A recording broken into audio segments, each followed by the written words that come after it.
नमस्कार, नमस्ते बिहार में राहुल ओझा आपके साथ। नमस्कार, मैं आपके साथ लक्ष्मी। और देखिए, नीतीश कुमार को लेकर के बड़ी खबर है। सियासी हलचल के बीच एक बार फिर से प्रगति यात्रा पर नीतीश कुमार निकलने वाले हैं। 10 मार्च से प्रगति यात्रा की शुरुआत होगी। सीमांचल में सीएम की प्रगति यात्रा होगी, यहां से शुरुआत की जाएगी। सुपौल से सीएम नीतीश कुमार अपनी यात्रा की शुरुआत करेंगे। शेड्यूल आपको बता देते हैं। 11 मार्च को किशनगंज अररिया में सीएम होंगे। तो इसके साथ साथ दूसरी जो तारीख है वो भी एक एक करके हम आपको बताते हैं। तो 11 मार्च को किशनगंज और अररिया में सीएम की प्रगति यात्रा होगी। सीमांचल को उन्होंने चुना है।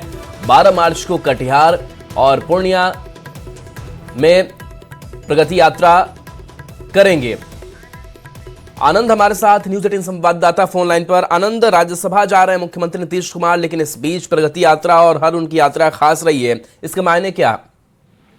देखिए, निश्चित तौर पे इसके पहले, होली के पहले जब विधानसभा चल रहे थे, उसके पहले जब नीतीश कुमार समृद्धि यात्रा पे निकले थे और जैसे विधानसभा सत्र शुरू हुआ उसके बाद उन्होंने अपनी यात्रा रोक दी थी।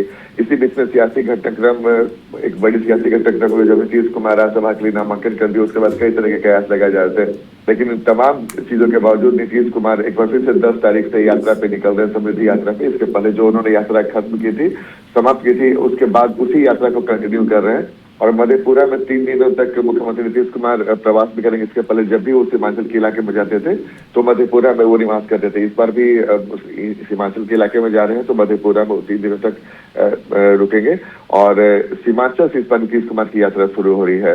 जाहिर तौर पर नीतीश कुमार की यात्रा बेहद महत्वपूर्ण हो जाती है। मधेपुरा से किशनगंज समेत 6 जिलों में जाएंगे इस बार नीतीश कुमार।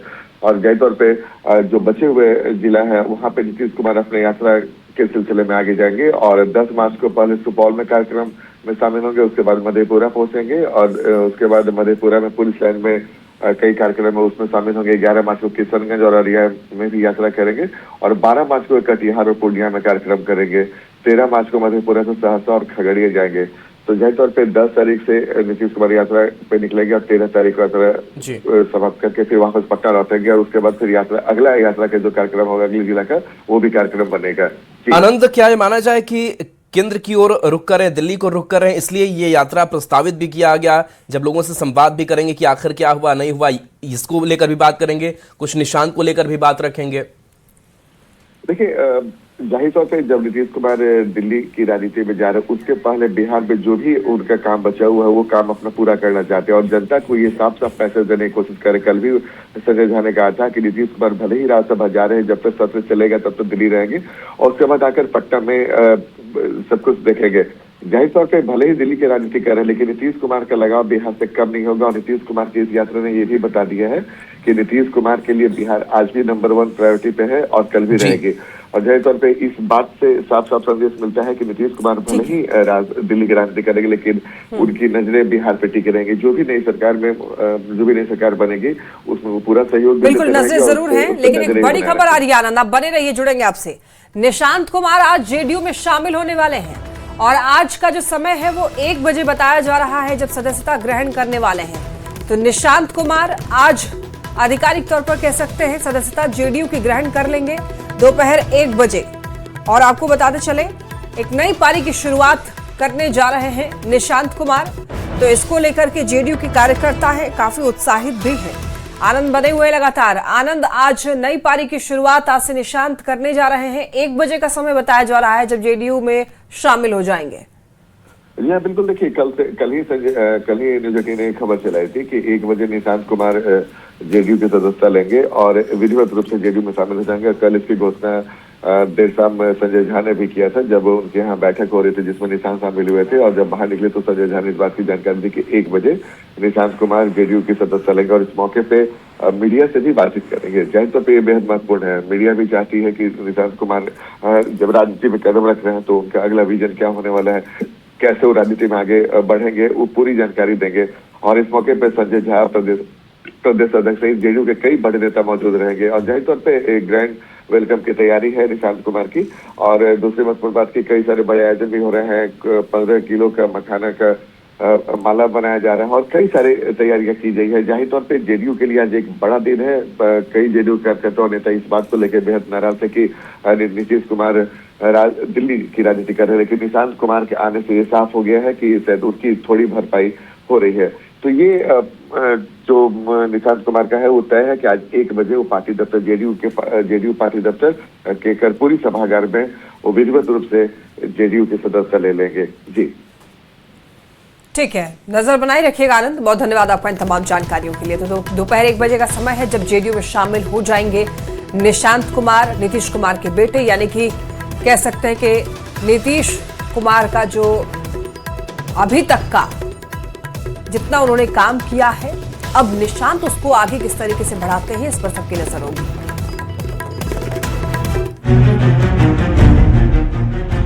जनता चाहेगी तो आप राजनीति में आएंगे। अपने नाम की तरह बेहद शांत स्वभाव के हैं नीतीश कुमार के बेटे निशांत कुमार। महज कुछ दिनों पहले तक निशांत राजनीति में आने के सवाल को अनसुना कर आगे बढ़ जाया करते थे। जनता चाहेगी तो आप राजनीति में आएंगे। लेकिन जैसे ही ये तय हुआ कि निशांत राजनीति में आएंगे, शांत स्वभाव के निशांत अचानक एक्शन में आ गए।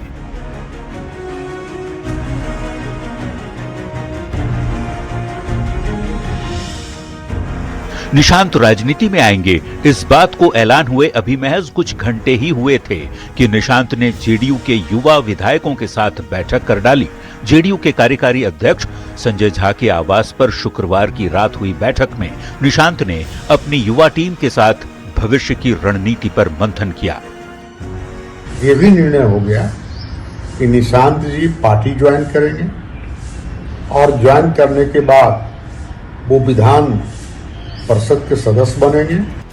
निशांत के बैठकों का सिलसिला अगले दिन भी जारी रहा। निशांत कुमार ने शनिवार को संजय झा के आवास पर ही जेडीयू के जिलाध्यक्षों के साथ बैठक की, जहां एक एक कर सभी जिलों के जिलाध्यक्ष पहुंचे और निशांत में अपनी आस्था जाहिर की। हम लोगों को बहुत अच्छा लगा, उन्होंने हम लोगों के आग्रह पर तैयार है कि हमने पार्टी में जो जवाबदेही मिलेगा हम काम करेंगे, आप लोगों के साथ कदम से कदम मिलाकर। हम लोग कहें कि भाई की तरह आपके साथ हम लोग खड़ा रहेंगे। बैठक खत्म हुई और मीडिया के सामने आए संजय झा ने बता दिया कि जो लोग जेडीयू के भविष्य को लेकर टीका टिप्पणी करते थे, वो ये जान लें कि जेडीयू का भविष्य तय हो चुका है। किसी दूसरी पार्टी में तो है नहीं कि ज्वाइन कर रहे हैं, पार्टी में तो वो है। पार्टी का कामकाज कल से शुरू करेंगे, आगे पार्टी तय करेगी कि उनकी क्या भूमिका हो। 8 फरवरी को दोपहर 1 बजे निशांत आधिकारिक रूप से जेडीयू ज्वाइन करेंगे। निशांत के पार्टी ज्वाइन करने को जेडीयू नेता ग्रैंड बनाना चाहते हैं, जिसकी तैयारी कमोबेश पूरी हो चुकी है। सीएम नीतीश कुमार ने राजनीति में इतनी बड़ी लकीर खींच दी है, इसको बड़ा करना और उस पर खरा उतरना निशांत के लिए एक बड़ी चुनौती भी होगी। न्यूज़ 18 के लिए पटना से आनंद अमृतराज के साथ ब्यूरो रिपोर्ट। तो निशांत कुमार आज दोपहर 1 बजे जेडीयू की सदस्यता लेंगे, यानी कि जेडीयू को नीतीश कुमार का राजनीतिक वारिस मिलने जा रहा है। तो ऐसे में आइए निशांत के बारे में कुछ जानने की कोशिश करते हैं। निशांत बिहार के सबसे कामयाब राजनीतिज्ञ और सबसे ज्यादा दिनों तक मुख्यमंत्री का पद संभालने वाले नीतीश कुमार के बेटे हैं। निशांत यानी बहुत शांत। बिहार के मुख्यमंत्री नीतीश कुमार के बेटे निशांत को भी बहुत शांत स्वभाव का माना जाता रहा है, जो अब तक राजनीति से दूर और आध्यात्म के करीब रहे हैं। कई सालों से ये मांग उठती रही है कि निशांत राजनीति में आएं और अपने पिता की राजनीतिक विरासत को आगे बढ़ाएं। लेकिन निशांत ऐसे सवालों को टालकर आगे बढ़ जाते। जनता चाहेगी तो आप राजनीति में आएंगे। राजनीति पर हमेशा शांत रहने वाले निशांत ने शायद पहली बार सार्वजनिक तौर पर 17 जनवरी 2025 को अपने पिता के लिए तारीफ के शब्द कहे। बख्तियारपुर में हुए राजकीय सम्मान समारोह में शामिल होने गए निशांत ने कहा कि उनके पिताजी ने अच्छा काम किया है, इसका उन्हें इनाम मिलना चाहिए। तो इस बार थोड़ा सीट बढ़ाना मांगता है ताकि आगे भी पिताजी विकास जारी रखें। इसके बाद निशांत को राजनीति में लाने की मांग जोर पकड़ने लगी और आखिरकार 6 फरवरी 2026 को ये साफ हो गया कि निशांत अब राजनीति में आएंगे। बिहार के मुख्यमंत्री नीतीश कुमार के इकलौते बेटे हैं निशांत। उनकी शुरुआती पढ़ाई पटना के सेंट कैरेंस स्कूल में हुई। बाद में वे मसूरी के एक बोर्डिंग स्कूल चले गए, जहां से उन्होंने 12वीं की परीक्षा पास की। पढ़ाई के मामले में निशांत ने पिता की राह ही चुनी। जैसे नीतीश कुमार इंजीनियर रहे, वैसे ही निशांत ने भी इंजीनियरिंग को अपना क्षेत्र बनाया। उन्होंने बीआईटी मेसरा से स्नातक किया और सॉफ्टवेयर इंजीनियरिंग की डिग्री हासिल की। दिलचस्प बात यह है कि इतने बड़े राजनीतिक परिवार से होने के बावजूद निशांत हमेशा बेहद कम प्रोफाइल में रहे। अब जबकि ये साफ हो गया है कि निशांत राजनीति में आएंगे और पिता नीतीश कुमार की राजनीतिक विरासत को आगे बढ़ाएंगे, ऐसे में उनके कंधों पर जेडीयू को आगे बढ़ाने के साथ साथ देश की राजनीति में बड़ी लकीर खींचने की भी चुनौती है। Bureau report, news 18। Vidhan Parishad में नेता प्रतिपक्ष राबड़ी देवी ने कहा है कि सीएम नीतीश को जबरदस्ती हटाया जा रहा है, जिसका जवाब जेडीयू के कार्यकारी अध्यक्ष संजय झा ने देते हुए कहा कि सारे फैसले नीतीश कुमार लेते हैं और केंद्र में जाने के बाद भी बिहार की सरकार नीतीश कुमार की सहमति से ही चलेगी।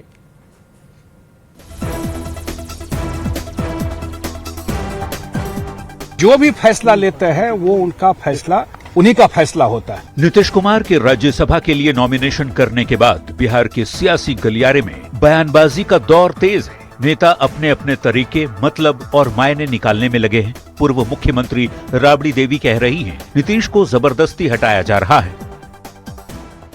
नीतीश राज्यसभा जा रहे हैं मैडम। नीतीश कुमार के नॉमिनेशन के बाद पहली बार मीडिया के सामने आए जेडीयू के कार्यकारी अध्यक्ष संजय झा ने राबड़ी देवी जैसे विपक्ष के नेताओं को जवाब दिया। ये भी सच है, जो लोग मुख्यमंत्री जी को जानते हैं, कि जो फैसला वो लेते हैं, विचार वो सबसे करते हैं, फीडबैक वो सारा लेते हैं, डिस्कशन वो सबसे करते हैं, लेकिन जो भी फैसला लेते हैं वो उनका फैसला, उन्हीं का फैसला होता है। संजय झा ने कहा, कोई भी फाइनल फैसला नीतीश कुमार ही लेते हैं, भले ही वो अब केंद्र में राजनीति करें। जेडीयू का भविष्य तो अब देख रहे हैं, जेडीयू का भविष्य तो बिहार की जनता तय करती है और बिहार के जनता ने 2025 के चुनाव में तय कर दिया जेडीयू का भविष्य। एक और एनडीए के नेता संजय झा के बयान से पूरी तरह सहमत है। भारतीय जनता पार्टी ने हमेशा अपने गठबंधन धर्म का पालन किया है, आगे भी जनता दल यूनाइटेड के साथ बिहार को आगे बढ़ाने का काम करेंगे। दूसरी ओर विपक्ष के नेता सियासी एंगल निकालने में लगे हैं। के बाद बताइए कि राज्यसभा और मुख्यमंत्री दोनों पद का कोई तुलना है? अब नीतीश कुमार की हैसियत वो राज्यसभा जाएंगे, जब चाहेंगे जब चले जाएंगे। शायद इसे ही राजनीति कहते हैं। कल तक जो विपक्ष नीतीश कुमार का इस्तीफा मांग रहा था, आज वो कह रहे हैं कि नीतीश कुमार को बिहार में ही रहना चाहिए था। ये स्थिति बताती है कि बिहार की राजनीति में नीतीश कुमार का कद कितना बड़ा है और अभी भी वही राजनीति के केंद्र में भी हैं। न्यूज़ 18 के लिए पटना से आनंद अमृतराज के साथ bureau report.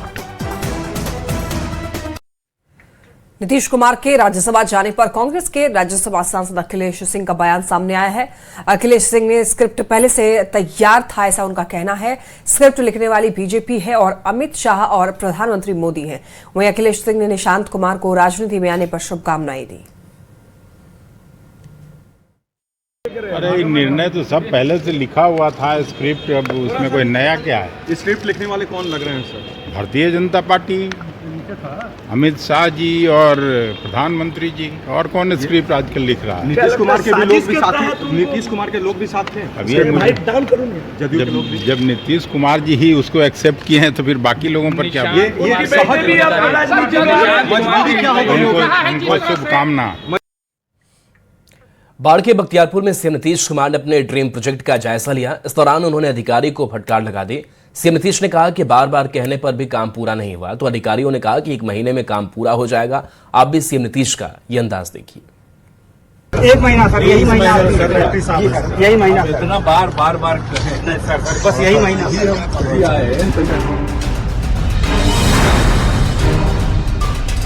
CM Nitish Kumar का अंदाज देखिए, किस तरह से वो अधिकारियों को फटकार लगा रहे हैं।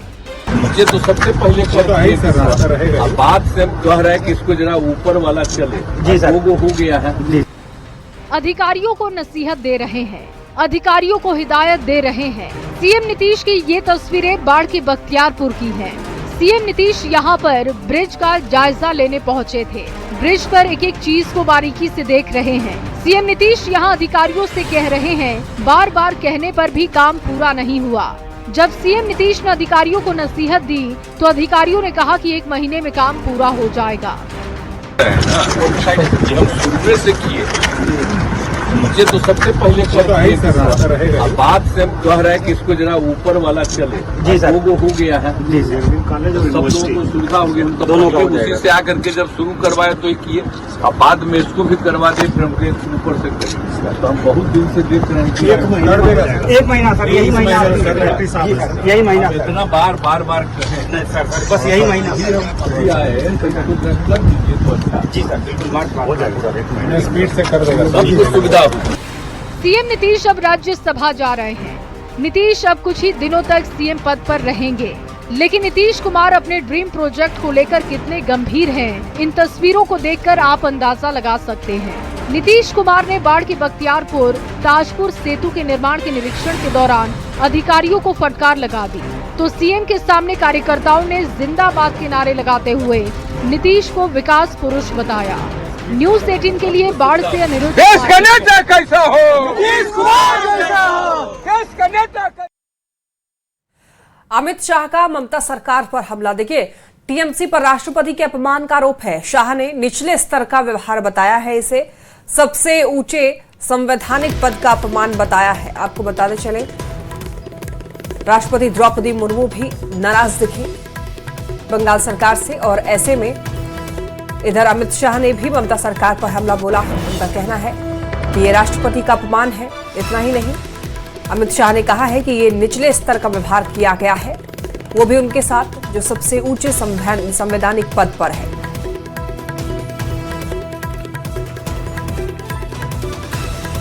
ये देखिए, सोशल मीडिया साइट एक्स पर लिख करके गृह मंत्री अमित शाह ने जमकर टीएमसी पर हमला बोला है। तृणमूल कांग्रेस पर जमकर हमला बोला, जिसकी आप तस्वीर देख सकते हैं। इसकी निंदा की गई है और बताया यह जा रहा है कि खुद राष्ट्रपति द्रौपदी मुर्मू नाराज दिखी ममता सरकार से। तो टीएमसी पर राष्ट्रपति के अपमान का आरोप लग रहा है।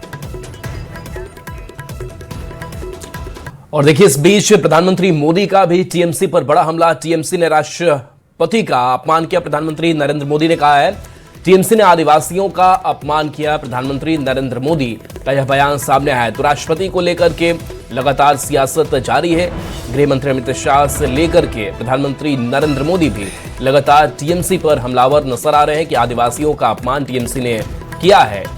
टीएमसी ने राष्ट्रपति का अपमान किया है। प्रधानमंत्री नरेंद्र मोदी का बयान।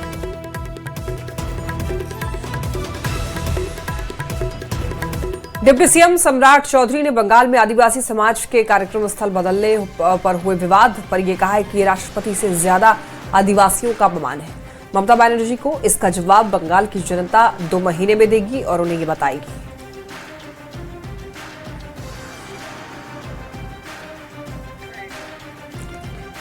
तो देखिए, कार्यक्रम बताते चले आपको। खबर यह है कि आदिवासी समाज के कार्यक्रम स्थल जो थे वो बदल दिए गए और इसी पर विवाद शुरू हो गया।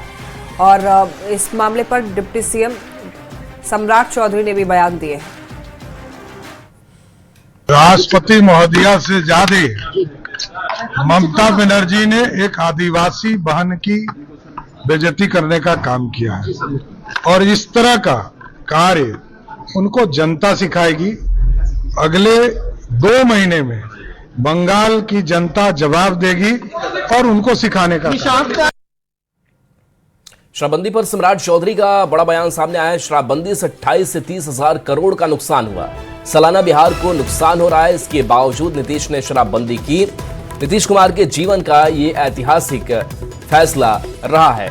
तो सम्राट चौधरी ने शराबबंदी को लेकर के बयान दिया है और कहा है कि 28 से 30 हजार करोड़ का नुकसान हुआ, लेकिन इसके बावजूद नीतीश ने शराबबंदी की। एक ऐतिहासिक फैसला नीतीश कुमार की तरफ से लिया गया। नीतीश के जीवन का यह ऐतिहासिक फैसला रहा।